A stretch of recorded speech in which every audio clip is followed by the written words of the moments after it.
কেমন হয়েছে? না, আলহামদুলিল্লাহ ওভারঅল মিলিয়ে খুব একটা ভালো ব্যালেন্স টিম হয়েছে। যদি আমরা মাঠে পারফর্ম করতে পারি ইনশাআল্লাহ ভালো কিছু হবে। হাসান দাপট দেখাচ্ছে, আপনি দাপট দেখাতে পারবেন অস্ট্রেলিয়ার মাটিতে? ইনশাআল্লাহ চেষ্টা করবো। ওকে। আলহামদুলিল্লাহ আমরা যেহেতু এর আগেও আমরা 2বার অস্ট্রেলিয়াতে গিয়েছি এবং ভালোই করেছি, তো এবার প্রত্যাশা থাকবে যে আমরা ইনশাআল্লাহ যাতে চ্যাম্পিয়ন হতে পারি।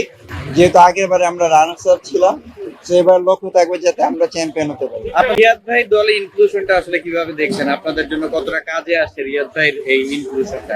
না, আমার কাছে মনে হয় খুবই ভালো, বিকজ উনি প্লেয়ার ছিলেন, উনি জানে কখন কি সিচুয়েশন আসে বা ওইরকম ভাবে আমাদের ওনার যে এক্সপিরিয়েন্সটা আছে ওইটা শেয়ার করে।